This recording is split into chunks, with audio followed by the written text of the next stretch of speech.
But I think Pilates comes into play, just as you said, strengthening those stabilizing muscles that are really working for us as long as you're awake, pretty much 24/7. They're holding you up. And they're also helping those mover muscles that you were talking about. So the more that we can strengthen those stabilizing muscles, and that doesn't always mean, you were correct when you said adding more load or adding more weight on there. The more that we can strengthen those muscles, the more they're going to support those big movers, and those guys can grow in a way that is strengthening for those, but also adds more mobility to them as well. Hey, what's up, everybody? Welcome to Shit Trainers Say, a regular podcast brought to you by the trainers of Catalyst Personal Training. And these are our attempts to bring some of the related professionals in the fitness field together for your benefit so that we can share the knowledge, so that we can all grow together and take care of our clients better.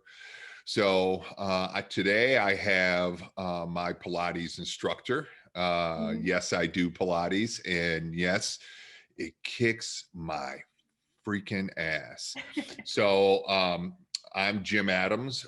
I'm the owner of Catalyst Personal Training in University City, and my name is the difficult one to say because today we're welcoming Nicole Coglianese of Citra Pilates. And we were commenting before we started recording, since I started Pilates, she's only seen me with my mask on and vice versa. So this is the first time we've seen ourselves without the mask. So it's almost like the first time we're meeting. So Nicole, welcome to the show. Thank you, Jim. And before we jump in, let's talk about, because I know you have kind of a backstory of why you named it's Pilates and yoga, your studio Citra. But also I want to get into why you got into Pilates, how long you've been doing Pilates, all of that good stuff. So let's start with that last question first. How did you get introduced to Pilates? What ignited your passion in Pilates? How long have you been doing it? Yada, yada, yada. Yeah, great question. Also, thank you for giving me this platform to talk about pretty much my most favorite thing in the entire world, which is movement. I actually discovered Pilates about 8 years ago, and I started taking mat classes, and I really liked the aspect of connecting. It was similar to yoga in the way that I had to connect breath to movement. So it was a very intentional form of movement, but also the control that was involved with it, and also the results that I got from Pilates, which were very quick. So I started off in mat Pilates, and then that was here in St. Louis, just at the YMCA. And then I moved to Houston, and I started teaching yoga, actually. And one of the yoga instructors that I worked with and trained under invited me to a reformer Pilates class for my birthday, which I thought was awesome, until I got to the class, and it was fucking impossible. It was so hard for me. It was so challenging. And I fell in love with reformer Pilates that day really hard. And I ended up becoming an instructor a couple months later. Oh, nice. Yeah. Well, I'll tell you that, 10 years ago, if you told me I'd be in a Pilates class, I would have called you insane.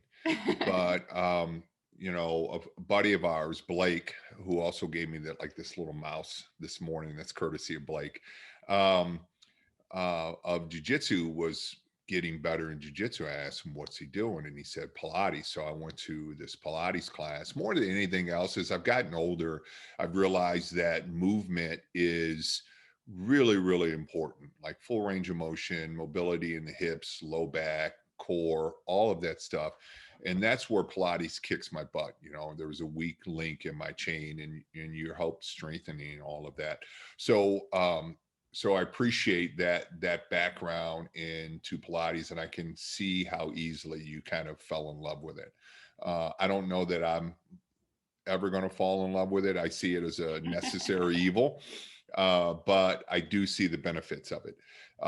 One of the biggest things is that just my core, my hips, and my low back feel a lot better since I've been doing Pilates. So, but I also want to get into the name Citra. You want Yeah. to, because that's the name of your studio. Yes. So why Citra? Citra, I was brainstorming ideas of what I wanted to call my studio. And I wanted something that sounded clean, sounded fresh, and fun. And my father's side of the family is Italian, and they're from a small town in Italy called Olivetro Citra. And as soon as I kind of connected that, where I was like, I want something that has some meaning for me as well, and also has these other meanings, I was like, oh, Citra. It was like something just sparked in my head. Then I went back in and did a little bit of research on it, and it has a lot of kind of positive connotations in Latin. So basically means citrus. And then also in yoga as well. So it means like beautiful soul or colorful soul. So the idea of Citra came from my family, and then it sort of morphed into something else. Yeah. And I also didn't want to name or call my studio specifically Pilates or aerial yoga. So I chose fitness and movement as the rest of the name to incorporate different forms of movement as I grow. Because I think when you start to pigeonhole yourself into those fields, it's difficult for us as instructors to grow and also for our clients to grow as well. And in the end, really what we're doing is just moving our bodies. Yeah, So in improving that. Yeah, the way that we move our bodies. Okay. All right. Well, then let's get into the movement issue. let's do So, it. so I've been I started out weight training. I did bodybuilding another lifetime ago, which as I've progressed, I found out that that is the opposite of good movement most of the time, the way that I was training my body during that time. But I still love strength training, and I see it, especially again as I get older, it becomes more and more necessary to hold on to that muscle mass as I get older, because if you don't do anything to actively hold on to it, it just starts to go away. So I want to focus on that. But the thing I like about Pilates is that, and the way I explain it, you have these massive movers, right? You have the big muscles, you have the pecs, the lats, the quads, the glutes, all of those. But what traditional strength training ignores is those tiny little stabilizer muscles around the joint, the core, the spine, things like that, that have to work in concert with the big muscles. Because the biggest mistake that I see in the strength training world with most trainers is, let's just take the rotator cuff, for example. Like when somebody comes in with a strained rotator cuff, I see them doing, traditional rotator cuff exercises, things like this. But my thinking used to be, oh, well, more weight is better. But if you add more weight, then those bigger muscles take over, and then the little muscles don't get strengthened at all. So you don't fix the problem. Matter of fact, you add to it. So with that in mind, where does Pilates belong in that realm? So for starters, I have to say that I love weight training as well. I started off I was very fortunate in high school to start off doing Olympic weightlifting. So it's a big love, and one of the reasons that I started to fall in love with more intentional movement, because before it was sports for me. And weight training really helped me to start to focus on how to move and how to engage certain muscles. So I'm a big fan of that as well. But I think Pilates comes into play, just as you said, strengthening those stabilizing muscles that are really working for us as long as you're awake pretty much 24/7. They're holding you up. And they're also helping those mover muscles that you were talking about. So the more that we can strengthen those stabilizing muscles, and that doesn't always mean, you were correct when you said adding more load or adding more weight on there. The more that we can strengthen those muscles, the more they're going to support those big movers, and those guys can grow in a way that is strengthening for those, but also adds more mobility to them as well, because they're not concentrated so much on moving in one direction only. So can you say more about that? Because I think that's an important point that gets overlooked a lot, in that most people think, this is kind of a waste of time, almost Jane Fonda stuff, and those people would include me at one point. So I'll be totally honest with you. But now I'm converted. I'm drinking the Kool-Aid. I believe it. But can you say more about that? It is delicious Kool-Aid, for sure. But those tiny muscles are kind of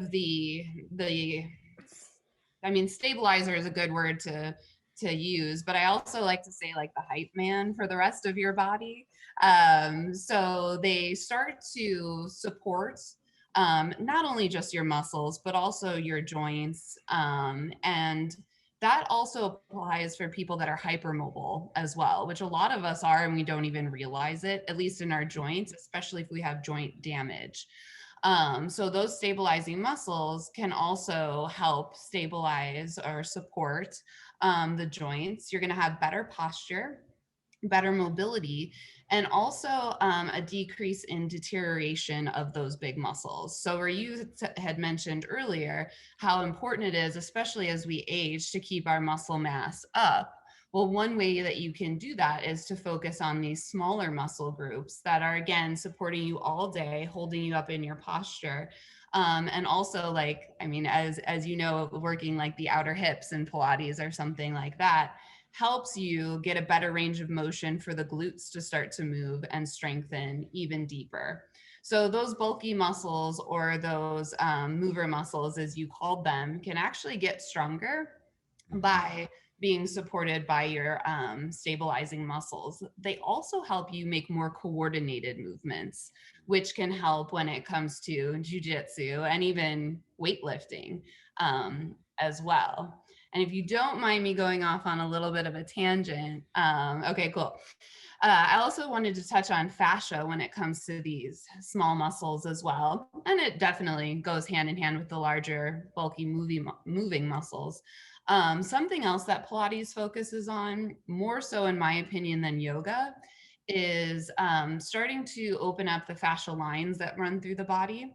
So, and for anyone who's not aware of what fascia is, that's totally okay. We don't really learn about it too much. Fascia is connective tissue that wraps around every organ, every blood vessel. It permeates your entire body. Every muscle. Every muscle. And it's this fabric, this network that runs through the body. And when you start to get into imbalances, or basically this fascia gets kind of sticky, because it does have a structure to it. It actually limits the way that the muscle moves and how strong you can get muscles. So another thing that Pilates focuses on is moving that fascia. And once that starts to loosen up, then the muscles have a larger range of mobility. So you're going to get flexibility in a way that is different than, to me, traditional stretching will do. But you're also able to let that muscle fully move and develop, because if you're just holding it in a case, then that muscle will only strengthen as much as it can within that case. If you start to open up that case and really start to move the muscle fully in how it should be moving, it's going to get stronger as well. So those stabilizing muscles play in with that too, in the sense that they support your joints while you're opening up this fascia. Yeah, well, I really appreciate you bringing up the fascia, because that's a lot of things. A lot of times people don't address that, and either it's because they don't know about it or they don't understand it. And like fascia, the way that I explain fascia to my clients is, you have a muscle here and you have a muscle here. In order for them to move in coordination, slide over one another, there has to be fascia there that allows that to happen. Like you said, sometimes that fascia can get sticky and limit that range of motion of the muscle. And so with strength training, you're only going to get improve strength through the range of motion that you can train a muscle. Correct. So if you have limited range of motion, then you're only going to get limited strength gains versus a full range of motion, then you get full strength gains. So I really like that. And the example that I always use, I know it applies to me, is the hip and the low back, right? Mhm. So most people have, it's the chicken or the egg. Most people have pain in their low back and stiff hips. Mhm. So instead of moving their hips and their low back, they do this right here Right. because they're stuck, right? So they're like, oh, is it my hips or is it my low back? Usually it's the low back because that's where the pain presents. But if you can start to strengthen those muscles and stabilize them and then move that fascia, then you get a better range of motion. You get less back pain. You get more mobile hips, less pain in your hips, yada, yada, yada. Correct? Absolutely. And that's one of the one of the beautiful things I should say about working on the reformer, is that you can move in multiple planes essentially and move the body in different directions because you're sliding horizontally on this machine. So you can add twists in where you probably couldn't traditionally, even in something like yoga as well. So you start to move the fascia and the muscles in the synchronicity that to me, no other form of movement really addresses, at least yet. Yeah, and the thing with the reformer that I found, both good and bad, but mostly good, just bad because it's so hard, is that the reformer allows you to isolate Yes. certain parts of that fascial chain because I know I'm a big compensator, like my left leg stance sucks.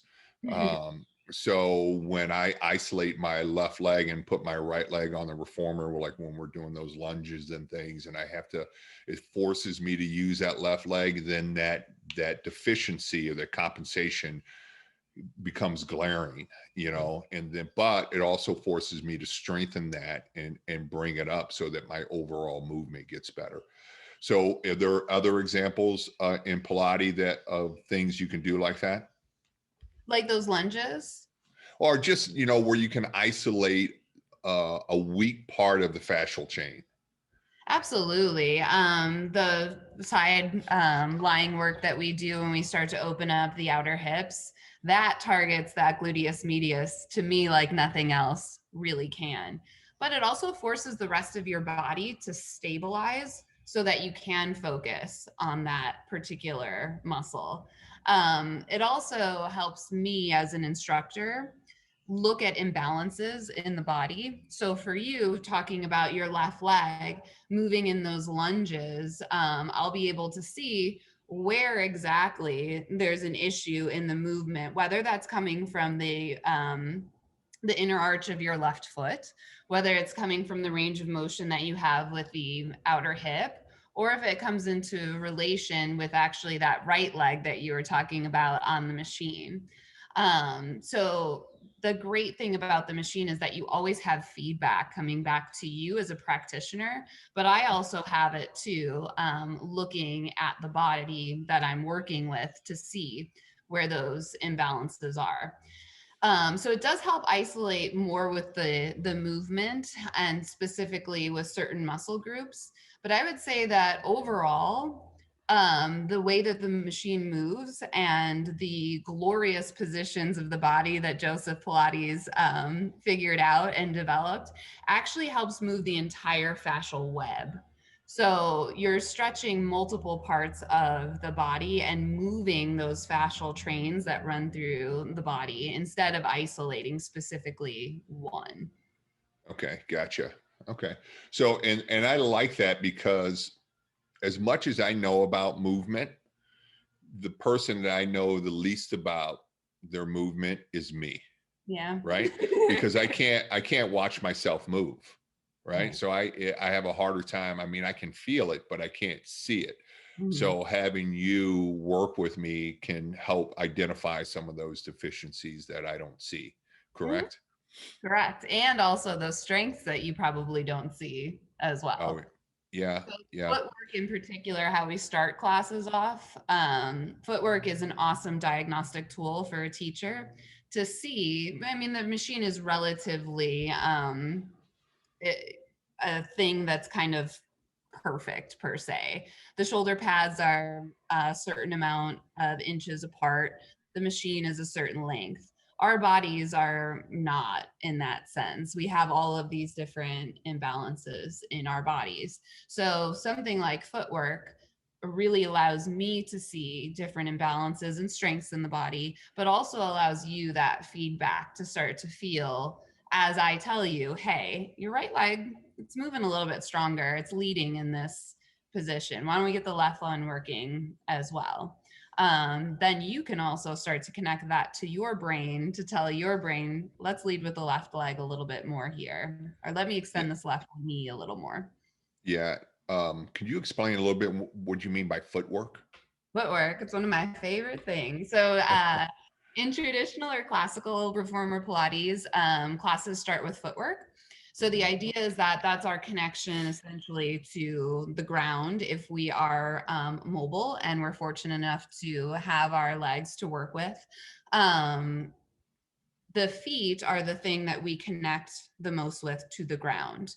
So Joseph Pilates started working with dancers in New York and added in footwork to his practice. And that allows the feet to stretch and strengthen using the reformer, but also gives us a mental connection to our feet as well. So it's stimulation for the nerves of the feet too, so that we can find a deeper connection all the way from our foundation to our head, essentially.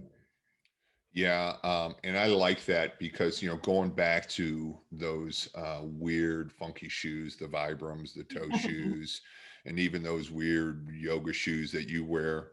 And I still think they're weird. I'm sorry, but I get the premise behind them. Because feet are a big source of our proprioception, Yes. meaning understanding where we are in space, how we can react and move in space. Mhm. And a lot of times we've been conditioned to be in shoes. And depending on the shoes, they can really rob you of a lot of that proprioception and also muscle tone that you need to really express a full range of motion and a mobility on your feet, correct? Absolutely. And they are pretty, if you want to talk in terms of proprioception, they're pretty far away from the spine as well, which means we have less connection to them in general.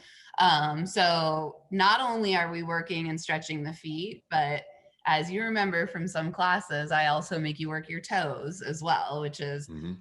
so fucking frustrating and difficult to do. But it's very important to be able to do the things that we want to do, including walking. I mean, just the essentials, walking, running, all that good stuff that involves full range of motion with your foot. Yeah, definitely. And jujitsu. And Um, but what was I going to say? Oh, back to the proprioception. I agree with that because what I found, I forget who I was talking to or read about, but a lot of people will use their vision as part of to replace their proprioception of their feet because they lack it in their feet. They right. lack that feedback loop in their feet. So what they'll do is they'll look at the ground as they walk, you know, to replace that lack of proprioception in the feet. So if you can regain that in your feet, then that helps your balance overall and overall movement. If you're talking about, especially if you're getting older and you're talking about tripping and falling and things like that.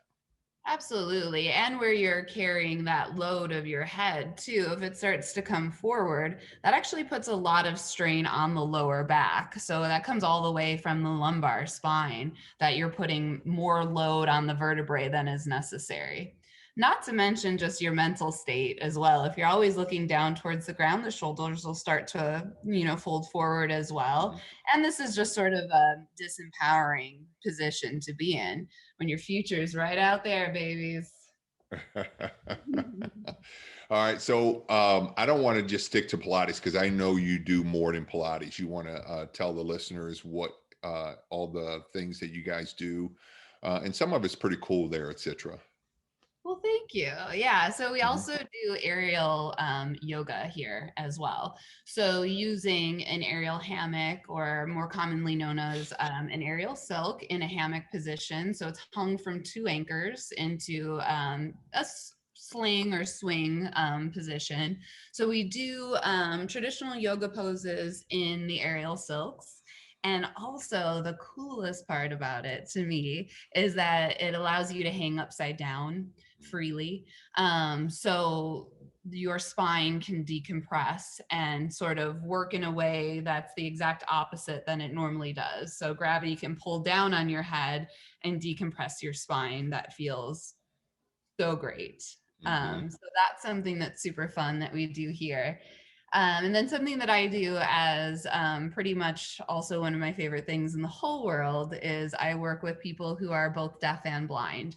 Mhm. So adults and children with deaf blindness, and I created, not solely myself, under the guidance of some pretty awesome people.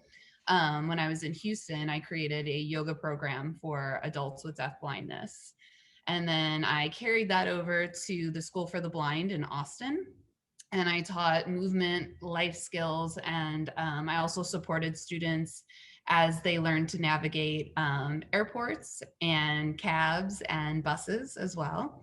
And I'm very happy to bring that to the Missouri School for the Blind this summer, where we will, for the first time, do a virtual yoga class with students, so children with deaf blindness. Interesting. So, can I ask the obvious question? Go for If it. they're if they're deaf, if they're deaf and blind, how Mhm. does that work virtually? Virtually. So I'll be working more with their support staff, Okay, and gotcha. yeah, teaching them how to teach um, yoga to our students. Okay, So so working with the staff to work with the patients or the exactly. students. Okay, Yeah. awesome. So, how can people help out with that? Because that's a great cause that I think anybody can get behind. So I'm getting more information from the Missouri School for the Blind, exactly where donations can be sent to, if that's a route that people want to go. People are more than welcome to contact me as well to find out different ways that they can support family members of theirs that may have either visual impairments or hearing impairments. But I also work with the students that I do work with, and clients that I do work with deaf blindness. They also have a range of different abilities as well. So many have cerebral palsy, and that can be, either spastic or very lax muscles, or other physical or cognitive abilities that are outside the range of what you typically find in a studio. So if anybody is interested in the work that I'm doing and how they can support someone in their life, I'm very happy to share that information as well, because right now I don't think that's available to all people in a way that it is to able-bodied people. And I find that to be quite unfair. So I'd love to share that information. And yeah, donations are always welcome, and general awareness that there are people out there that movement can benefit so much and they are ignored in many ways. Yeah, yeah, that's a great cause. And you said you're going to start that this summer.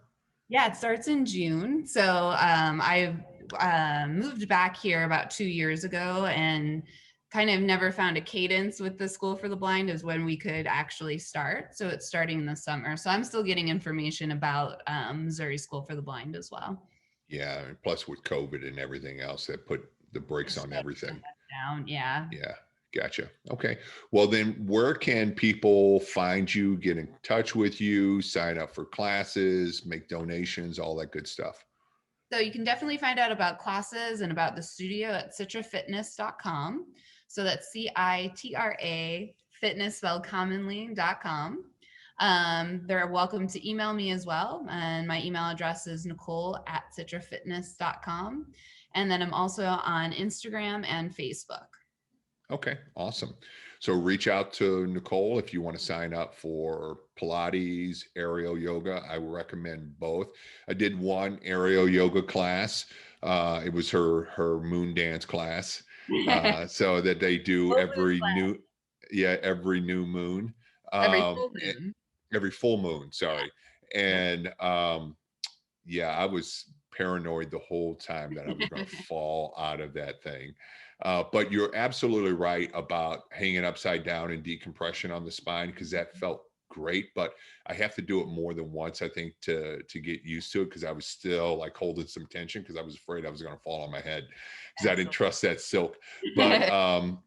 But yeah, it helped me up. But so if you want to find out more about the aerial yoga, and the Pilates, I highly recommend it. You can reach out to Nicole.